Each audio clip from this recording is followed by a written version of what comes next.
Hi friends, பப்பாளி பழ halwa food colour எதுவும் சேர்க்காம வெல்லம் சேர்த்து ஆரோக்கியமாக எப்படி செய்யலாம் அப்படின்னு இந்த வீடியோவில் பார்க்க போகிறோம். விதைகள் இருக்கக்கூடிய நல்ல கலராக நல்ல பழமாக பழுத்து இருக்கக்கூடிய பப்பாளி பழத்தில் பாதி எடுத்துக்கலாம். சென்டரில் இருக்கக்கூடிய விதைகள், குடல் பகுதி, மேலே இருக்கக்கூடிய தோல் மூணையுமே நீக்கிட்டு பழத்தை மாத்திரம் இந்த மாதிரி கட் பண்ணிவிட்டு மிக்ஸி ஜாரில் சேர்த்து தண்ணி சேர்க்காம நல்லா நைஸான பேஸ்ட்டாக அரைச்சி எடுத்துக்கணும். இது மாதிரி நல்ல கலராக இருக்க பழத்தில் செய்யும் பொழுது தான் ஹல்வாவில் நம்ம ஃபுட் கலர் எதுவுமே சேர்க்காம ஒரிஜினல் ஹல்வா ரெட் கலர் அப்படியே கிடைக்கும். நமக்கு பீசஸ் எதுவும் இல்லாமல் நல்லா கூழாக அரைச்சி எடுத்துக்கணும். கடாயில் 2 ஸ்பூன் நெய் சேர்த்து நெய் மெல்ட் ஆன பிறகு நம்ம அரைச்சி வச்சுருக்க பப்பாளி பேஸ்ட்டை சேர்த்து கைவிடாமல் கிளறிட்டே இருக்கணும். ஸ்டவ்வை சிம்மில் வச்சுக்கணும். உரங்கள் காந்தாமல் பார்த்துக்கணும். நெய்யில் பப்பாளி பழம் வேகணும். வெந்து எல்லா நெய்யுமே அப்சார்ப் பண்ணிக்கும். லைட்டாக கலர் சேஞ்ச் ஆகும்.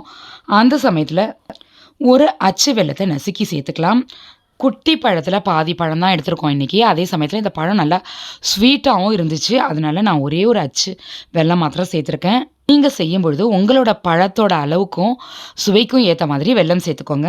இதே மாதிரி மேலே ஒரு கிளாஸி எஃபெக்டாக கேசரி கலரில் இருந்த ஹல்வா கலரில் ரெட்டாக சேஞ்ச் ஆக ஆரம்பிக்கும். அந்த சமயத்தில் முந்திரி பருப்பு ஃப்ரை பண்ணி சேர்த்துக்கணும். கைவிடாமல் கிளறி விட்டுட்டே இருக்கணும். ஓரம் பிடிக்காமல் அடி பிடிக்காமல் பார்த்து கிளறி விட்டுக்கணும். ஸ்டவ்வை சிம்லேயே வச்சுக்கணும். இன்றைக்கி நம்ம எடுத்துக்கிட்ட பழ சைஸுக்கு அரை மணி நேரத்தில் ஹல்வா ரெடி ஆகிடும். கோதுமை அல்வா மாதிரி இது லேட் ஆகாது, கொஞ்சம் சீக்கிரமாகவே ரெடி ஆகிடும். தொடர்ந்து கைவிடாமல் கிளறிக்கிட்டே இருக்கணும். பாத்திரத்தில் ஒட்டாமல் நல்ல டார்க் ரெட் கலரில் எப்போ வருதோ அந்த சமயத்தில் டக்குன்னு ஸ்டவ்வை ஆஃப் பண்ணிவிட்டு வேறு ஒரு நெய் தடவின பாத்திரத்தில் இதை ட்ரான்ஸ்ஃபர் பண்ணிடணும்.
இந்த அல்வாவில் பப்பாளி பழத்தோட டேஸ்ட்டோ ஸ்மெல்லோ தெரியாது.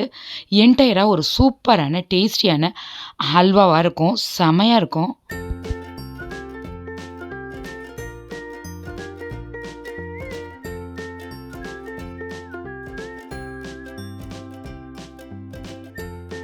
இதுதான் கரெக்டான கன்சிஸ்டன்சி, கரெக்டான பதம்.